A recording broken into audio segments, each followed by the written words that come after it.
Welcome to Lead Out Loud, the podcast from Warwick Business School, where bold ideas, groundbreaking leadership, and core insights come together. I'm your host, Bron Mills, and in each episode, we dive deep into the strategies, stories, and science behind leading with a purpose and passion. So starting a business is exciting, but leading it to success is a whole different game.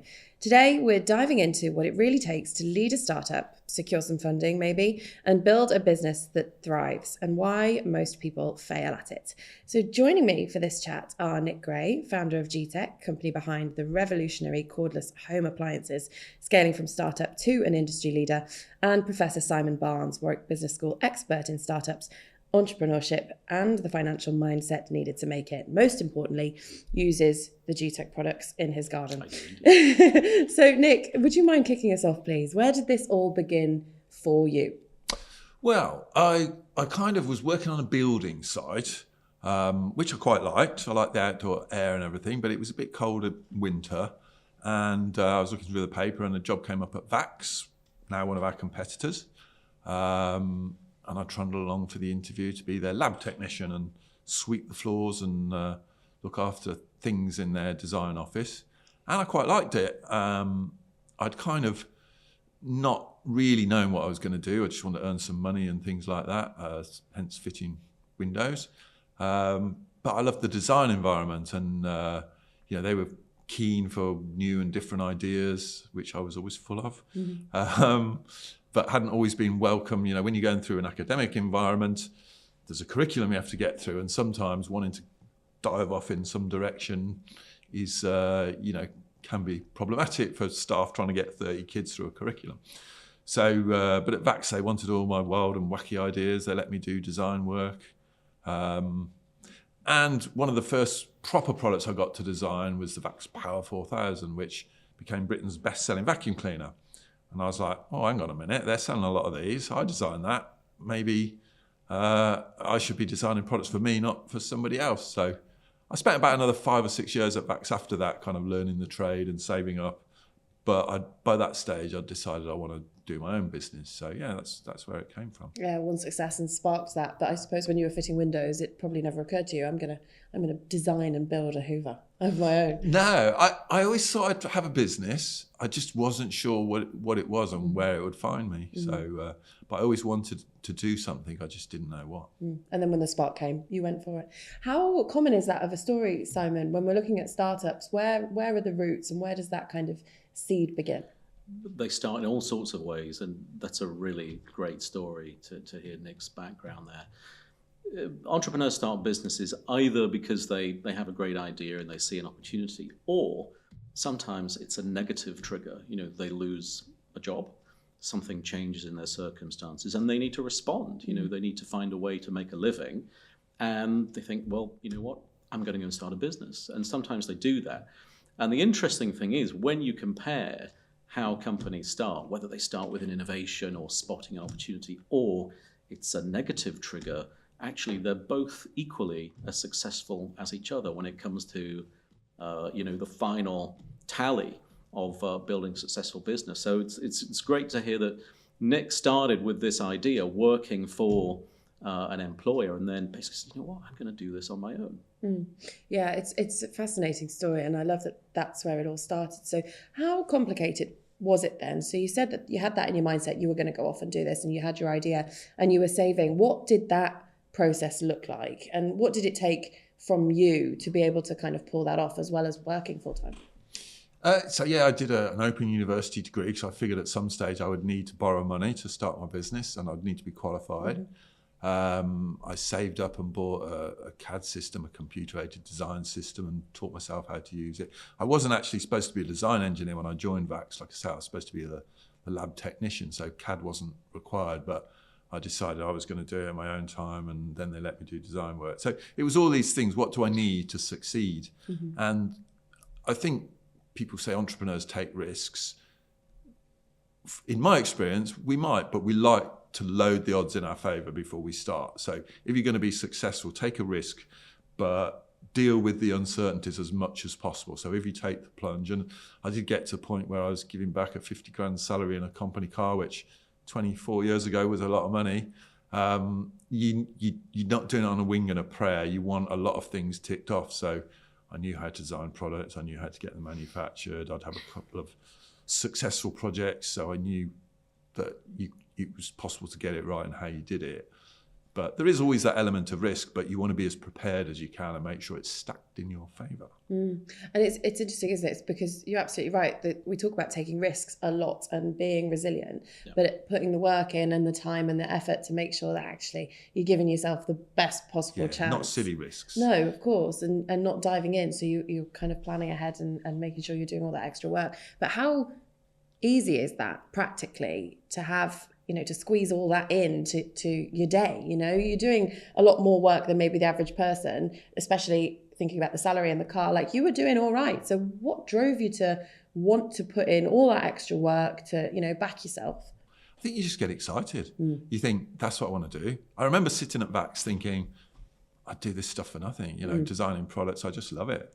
Being able to build whatever I want, test it, try out on the production line, and then ultimately you sell one and see if people like it. And if they say, oh yeah, we like this bit about it, you think, yeah, I did that on purpose. It's just fantastically rewarding. So, you just get a bit obsessed, and it doesn't seem like work. It just seems like what you want to do. And so, Simon, what would you say then about people in a similar position who are starting off and putting that level of work in? What does it take? What kind of person does it take to do that? I think it's interesting what Nick said. He was so passionate and driven by the idea that it didn't feel like work. And if you talk to a lot of entrepreneurs, they will never tell you, well, we started this business to make money. They will usually tell you, we started this business because we had this really great idea or really great technology. And they got really into it. And it doesn't feel like work. And, what happens from that is, they end up with a successful company. And then, of course, financial returns arrive with that. But the majority of the time, exactly what Nick said, they're not in this for the money. They're in it because they're really into what they're doing. And you hear this quite a lot from successful entrepreneurs, and they'll tell you, it started with an idea and we're just so passionate about it that just took over, and we didn't really think of it as work. Do you think in the absence of that passion, that might be why so many startups fail so quickly? Do you think the motivating factor has a lot to answer for there? I don't think that would be the reason why they would fail. I mean, most startups fail ultimately not because they were a terrible idea or they did something really wrong. It's usually just because they ran out of money partway through the development process. And when I teach courses on venture capital, and one of the things we start with is, well, why do companies raise money in the first place? Why do they even do that? And one of the answers we arrive at is, well, they cross this thing called the valley of death, where they basically have no money. They're doing product development, they need money to do that. And a lot of companies fail just because they run out of money during that period of time. And maybe they were too early, maybe the market wasn't ready, something happened so that they just ran out of cash and couldn't make it.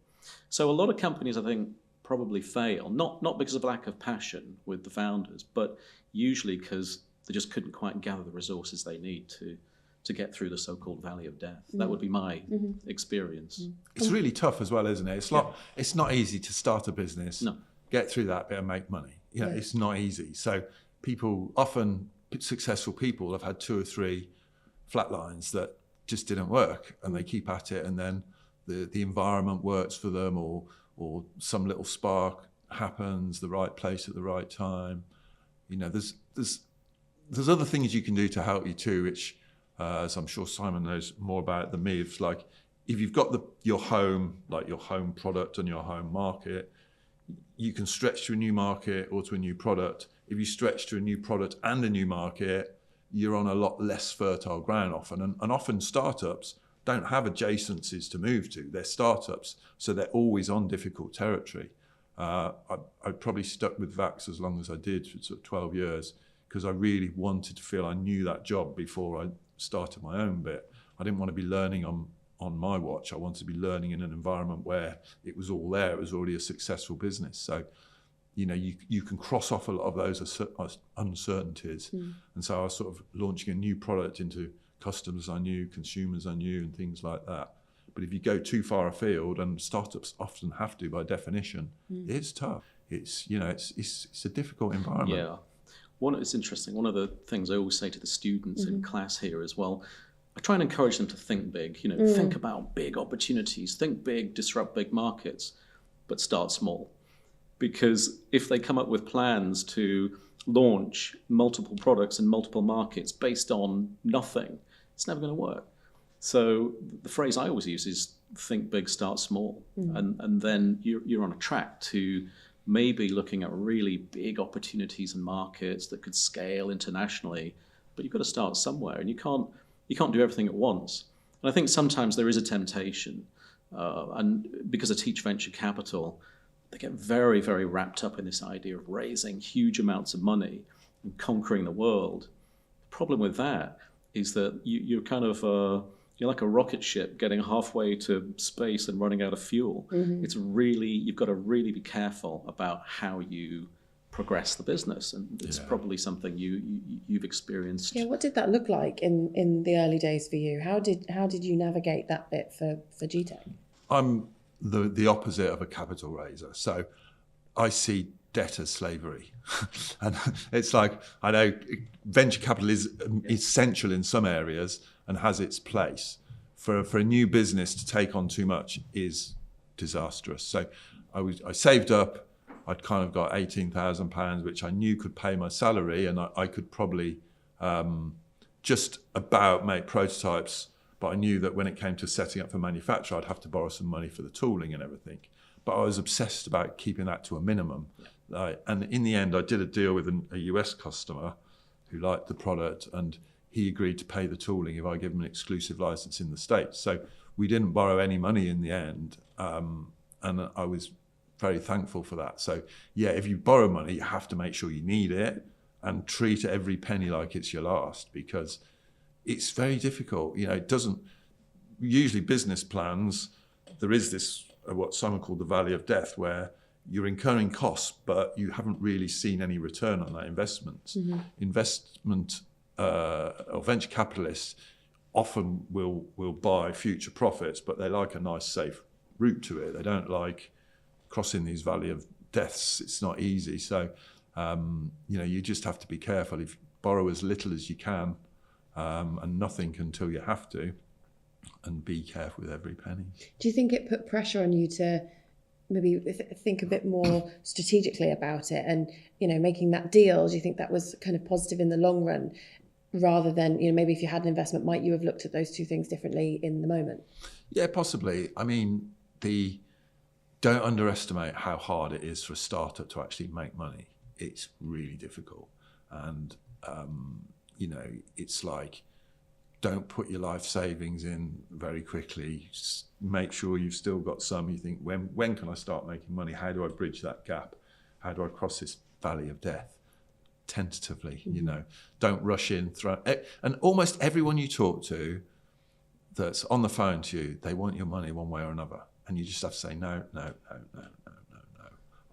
I've got this. This is my core technology. I'll develop this. If I can avoid spending anything on it, I will until the last minute. It's perilous. You have to be very careful. And what did that look like, developing it physically at home? Yeah, in my garage. I put an advert in the local paper for a milling machine and a lathe, which I needed. And I had all these old ladies ringing me saying, oh, my passed away husband's got a shed full of stuff. I ended up with about 6 lathes, and I only needed one. But yeah, and it's just like that. And that's part of the fun as well, I think, is starting something and just gathering it all together. And yeah, you haven't, spending a lot of money doesn't make you a big company. It's like having an idea and having a revenue makes you a big company. Spending doesn't buy you anything unless it gets you that future revenue. Yeah, and what does that look like when you're dealing with students then? Because you say, they've all got huge ideas and they're going to take over the world. In business school, they call it asset parsimony. Basically, stretch your resources as far as you can go And, and I come from the venture capital industry. So, my job was investing in startups. But as I say, the first question we start with is, why would you raise money? And the next point is, don't raise it until you have to. Absolutely. Because it's really expensive, not just in terms of what you give away. You're giving away a share of the future potential. You're giving away control. You end up with some venture capital investor on your board. But it's also incredibly time consuming. Raising money from professional early stage investors who ask a lot of questions can be very helpful, but it takes a massive amount of effort and time and energy. So my recommendation to the students is always go as far as you can on as little as possible, because then when you are ready to raise money, if you have to, you have achieved as much as you can possibly do. You kind of beg, borrow, and salvage your way to as far as you can get to. This phrase, asset parsimony, it's what they call it in business school anyway. But I think that's the key. Yeah, and there's a huge conflict of interest if you're not very careful, because a venture capitalist, by definition, wants a return. And a startup business, you have to get things right. If you rush, if you put a product on sale before it's finished, it's disastrous. And a venture capitalist might be saying, well, you promised me this product would be on sale September, and you would sell this many. And if the product isn't ready, or if you're selling a product that's not very good, or if you're putting all your time, effort into sales when you should be developing technologically, it's a conflict. You've got two bosses. You've got your vision and a repayment schedule, and the two don't go together. You need to get your vision and keep it as clean as possible for as long as possible. If you really need some money, and Simon's absolutely right, what do you want this money for? Is it going to make you money? Is this money going to make you money? Is it going to solve some unsurmountable problem and get you closer to making a revenue stream? Because the venture capitalists wasting their time if it's not as well. They're putting money into something that can't ever pay them back. So, be very wary of taking on any more than you need to. And if you can do it on your own for as long as possible, do it on your own. The advice. Save up. Because I guess my question then is, from your journey and your story, from the building site to the sweeping of the floor to the design, at what point do you stop and start to understand investment, venture capital? Or was it just that you didn't like the idea of debt that put you off? How does someone in the midst of it all, with a job and doing all of this extra work, how do you become aware of those sorts of things? Well, I think maths is the language of the universe. So if you're not good at sums, being an entrepreneur probably isn't for you, because you're always doing sums. And however good you are at art or anything else, if you're not good at sums and you don't get the numbers, it's difficult. There's very few people that will really be successful if they can't do maths, because it is just the language of the universe. I'm doing this, and what will happen? The logic and the progression of, if it costs me £5 and it costs me this to do it, and blah, blah, blah, or if I invest this much, when is it coming back? How can I ever repay that? Or, yeah, this is really good. It's going to cost me that much, and actually I can sell 1 million of them. So there's always maths going off in your head. You're always thinking of the world in blocks, and no one more than venture capitalists. There won't be any of them that aren't good at maths, trust me. So you just have to be aware of that and understand that maths is an essential part of business. You have to have a feel for it. And so the understanding and the feel then that you had for that led you to avoid going down the big debt routes and kind of just focus on putting your time into the practical part. Yeah, so I'd done a little Excel spreadsheet, and I knew roughly what it cost to launch a product. I knew how much stock cost me. I knew what I bought it for, what a wholesaler would need to buy it for to do a markup and make a profit. So I'd looked into everybody's maths. I knew who needed to make what, and you have to make sure it's viable. And in our industry, you have to buy things for around a quarter of the price in US dollars that you sell in pounds. Then you can import it, you can market it, you can have a company, you can give retailers their margin. It just about works at that. If it gets much less than that, the maths doesn't work. And you have to know about that sort of thing. You have to realise that if you buy something for £50 and sell it for £70, you're probably going to end up in a lot of debt because there's a lot of cost in running a business and everybody being involved and retailer marks up and stuff like that. So, you have to be aware of it. And if you borrow some money, you have to be aware that they're going to want interest and repayments. So out of your profits, you've got to give them what you've agreed when you took the money. So, venture capitalists invest money because they want to get more back. It's as simple as that. So if you borrow it, you're going to have to pay more back. So only get what you need. So just moving back then to the leadership space that is, why we're all here. I wonder how an experience like yours and a background like yours led you and gave you the tools to become a leader. And it doesn't sound like you set out thinking, I want to lead people. That's probably not what crossed your mind at any point when you were designing these in the garage. But how has that kind of transpired into running an organisation? It is difficult because,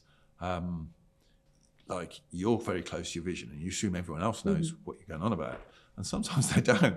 They're like, Nick, what? And I'm like, we're going to do this and this and this and this. How? I haven't thought of that yet. But when we do, it's going to be great. And being a good designer doesn't make you a good leader of people. And sometimes you get things wrong.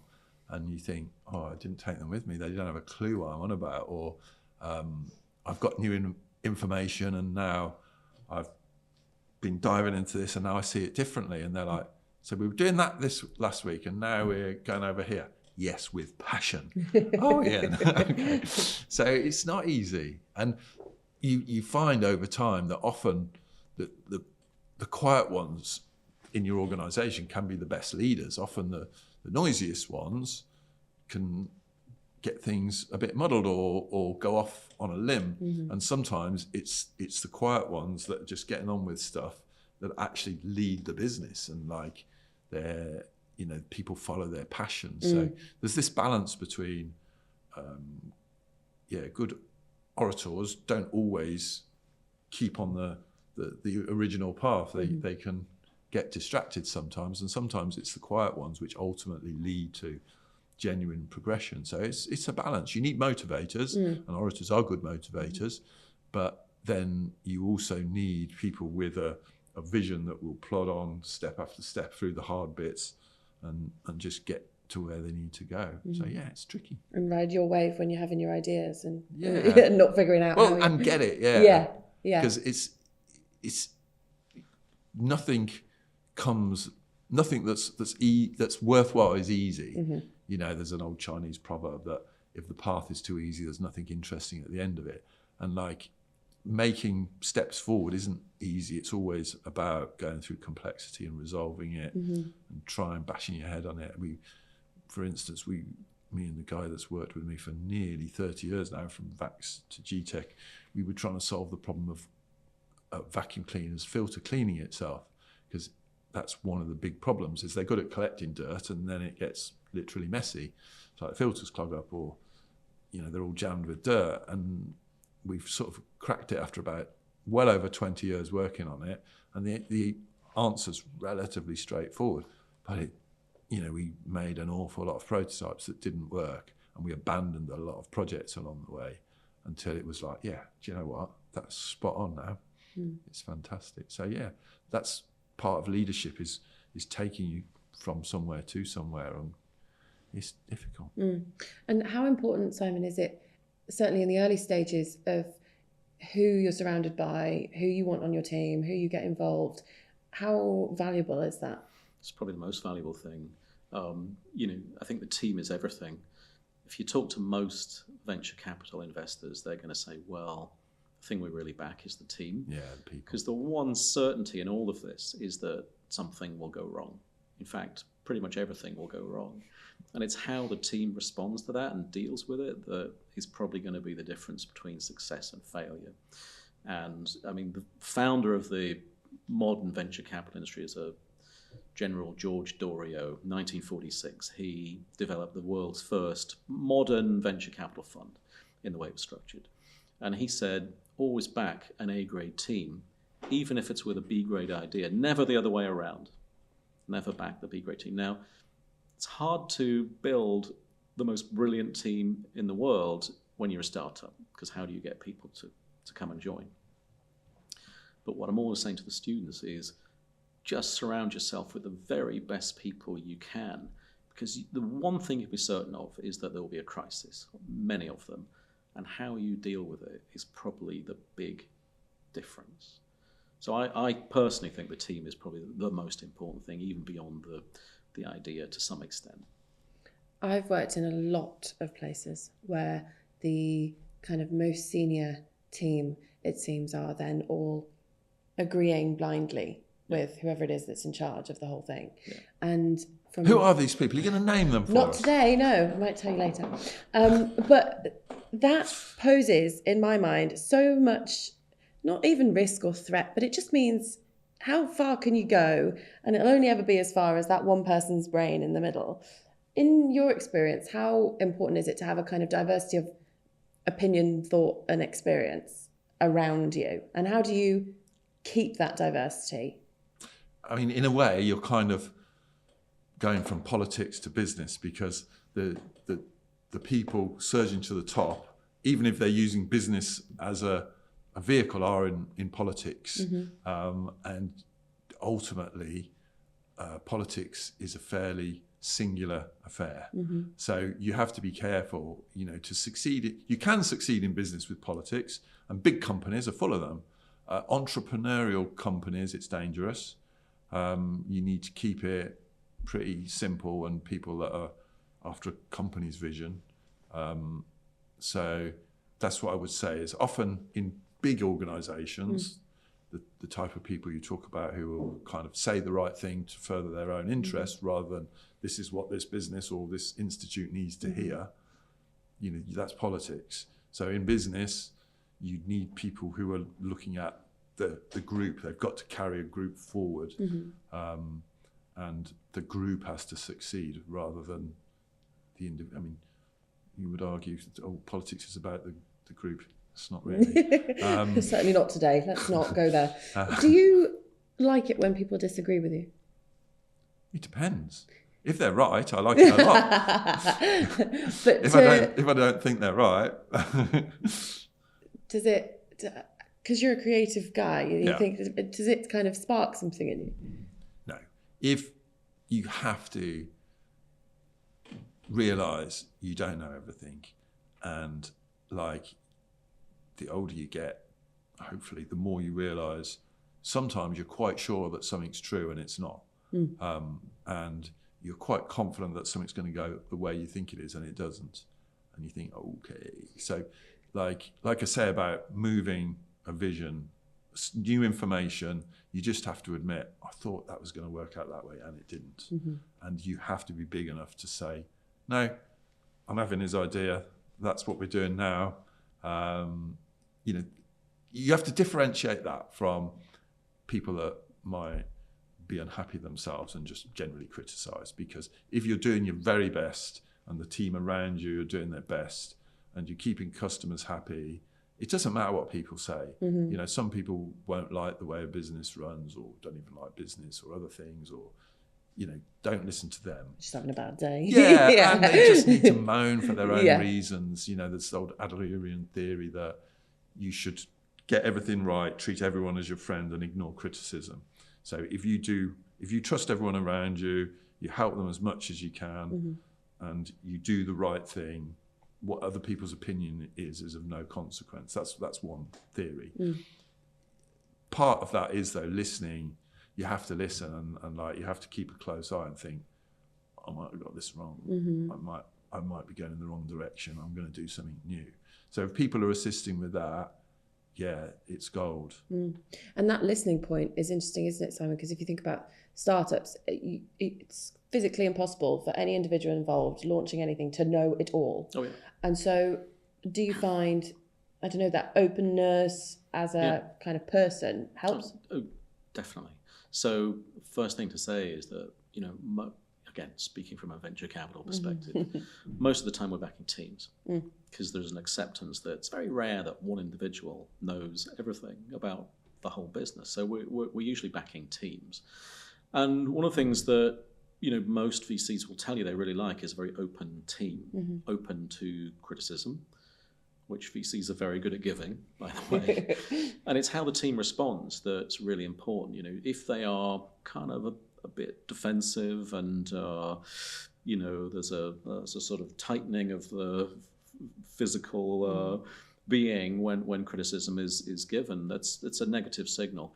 If a team goes away and says, you know what, we don't know the answer to that, but we'll come back with an answer, and they come back with an answer, that's a really positive thing. So I think on the whole, the venture capital industry is just looking for teams who will take on board comments and feedback and come back with a reasonable answer, even if it's not necessarily the right one the first time around. And I think that's probably the one thing I would say. It's just that openness to listening. Yeah, I wonder though, when it comes to the individuals involved in this process, can you teach someone to be someone who's open and listen? Or are you born as a listener or not? Because we've all met people who don't, right? You're into psychology now. So first of all, you need intelligence. I know that's a hard thing to say, but you need intelligent people, and you need, exactly as Simon says, if they're asked a good question, they need to have the intelligence to recognise it's a good question. If they're asked something they know the answer to, and that's not a problem because this, that and the other, and it's convincing, that's fine. But if someone sees a hole that's realistic, you have to recognise, that's a good point, that could scupper us, and you have to give a good answer if you want them to invest in you. Yeah. And it's intelligence and it's difficult. Running a business, having a startup, working with investors, it's difficult. It's not easy. It's interesting you say someone identifies a hole and you say that'll scupper us. It's almost like that person, whilst criticising, but that's helping. Yeah. And you're taking that's it what in I mean. a It's helpful good way. criticism is vital. Yeah. And it's like, read your customer reviews. It's like, if people love your product and it's fantastic and all the rest of it, if DPD delivered to the wrong house and they're giving you grief and you're like, thanks DPD. DPD are very good, by the way, they're the best courier. But if they're just unloading on you for their own thing, and I do feel for customers who wait in all day and their courier doesn't turn up, but DPD are the best, then that's different. But criticism is vital. You need it, and you've got to be your own worst critic. You've got to say, is there a hole in this plan? And if there is, you need to know it better than anybody else. If it's not going to work for a reason, you better know inside out when that reason's going to manifest and be on top of it. So. It's interesting. So when you mention your customers, then we were chatting briefly ahead of this about the customer service and how important it is to you. How much value do you put on the kind of culture and the customer experience versus your products in your organisation as a whole?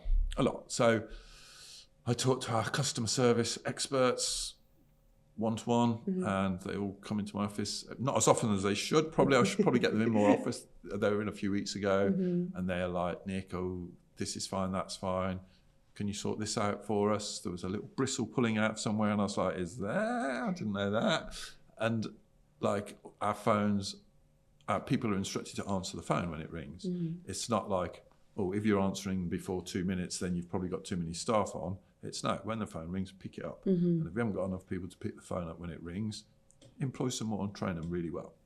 And luckily for you, I actually have someone here that can back that up, because Simon is a customer, and he was singing your praises earlier. Will you share your experience? I can wholeheartedly agree with everything Nick said, because there I was with my hedge trimmers and managed to break them on some thick branch on the hedge. And I called up your customer service team, and they did pick up the phone very quickly, and I had a replacement the next day. So my half-cut hedge was only half-cut for a day. Because it's not the typical experience for many of us these days, is it? With any product that we buy, customer service is often not consistent with what you perceive as the quality of the product. And I can say that your company definitely has it right.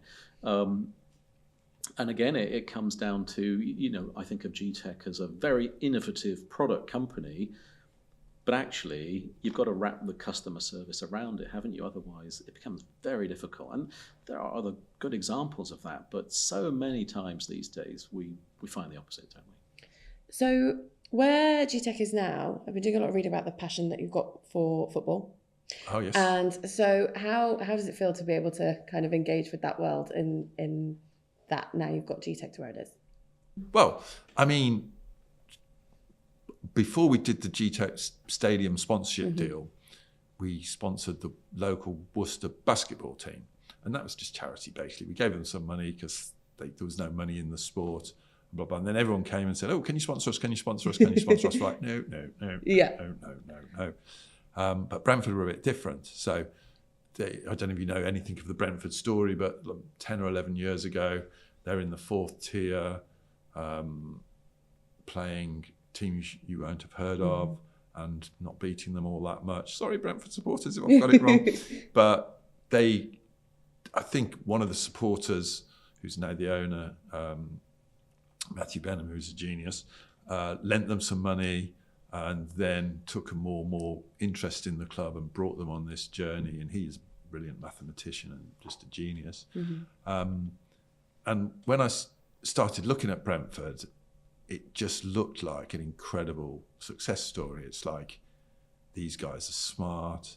They're like thinking very clearly. They're like, Brentford are now sort of right in the middle of the Premier League, but the football they play is incredible. When they attack, they're unbelievable. And like, you can see they'll give you hints. "Oh, we're doing this, this, and this, are you?" And then you start to see it on the pitch and think, "Wow, okay."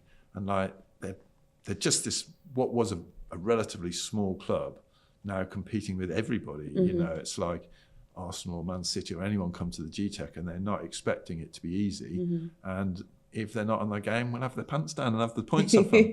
And that's what I like. It's like they were little Brentford, but they do things well, and the team are just amazing. I imagine if you added up how much the players cost when they brought them to the club, there would probably be much higher value sitting on the substitutes bench of nearly all the other Premier League teams. And to be associated with it in that way and joining on that journey, what does that kind of, I don't know, when organisations reach out, they branch out, might sponsor a stadium, might sponsor a team, might, do some kind of local environmental scheme. We've seen people take over parts of forests even. It doesn't have to be football related. What does it bring to an organisation? What does it add to it? I mean, it's the Gtech Stadium. You see it when you drive past on the highway, past the flyover there, and it's big letters. And I imagine the visibility that it provides is tremendous. And it's a global sport now. The Premier League is, I think, the most watched sporting event globally, and it's just incredible. It's like everybody's heard of it. You go to China, America, everywhere. It's like overseas people love the Premier League, and it's like before the first game, I couldn't go to the first game. I promised my kids I'd take them to this Boardmasters event in Newquay, and it was the first game, and I promised them I would take them. But they weren't going until the evening, and the game was on in the afternoon. It was Manchester United were the first visitors. And they're like, "Who is it again, Daddy?" "Brentford. Playing Manchester United." "Yeah, they've got no chance." I was like, "Well, maybe, we'll see." And they were watching the game with me like, Brentford. It's like, it's 1-0 to Brentford. Oh, it's 2-0 to Brentford. They're winning. Yeah, and I think it was 4-1 or something. It was just this incredible first game at the Gtech Stadium. Was the amazing, incredible Manchester United got torn to shreds, and that was just like, from then on, it's just been a joy. It's just to be associated with such a group of people with single-minded that they haven't got the most resources, but they're good at what they do. Yeah, this is the journey and the resilience and the bits. Fantastic to be associated with them. Yeah. No, incredible. Well, we are swiftly running out of time, both. So I would just like to bring things to a bit of a conclusion with some takeaway thoughts. So what we hope for across Lead Out Loud is that anybody who maybe is a leader currently looking to might be struggling with various things, comes away from this thinking, "Oh, I might take that forward with me." So from your experience, Nick, leadership, not your thing, not an expert. You've ended up here regardless. So what is it that you might say to people who are not so, leadership isn't their thing. It's not what they've aimed to do their whole life, but they have a passion and a driving force. What would your advice to those people be? That's a very broad question to finish on. Thank you for that. That's okay. I think, was it Einstein said, don't worry about your remuneration, think about the value you add to the world, because ultimately it will end up remunerating you. So I think it's just about adding value. How can I do something that will be of value to the world at large? If you focus on that, things should go okay. Fabulous. And then Simon, thinking about your background, people wanting to launch their own organisation in that startup phase, what's your advice to those people? Build the best team. Build the best team you can. Surround yourself with experts and high quality people and give it your best shot. Fabulous. Well, again, thank you both for your time today. I really do appreciate it. And don't forget, you can subscribe for more leadership insights at Lead Out Loud. You can follow us on LinkedIn, TikTok and Instagram, and we'll see you next time on Lead Out Loud.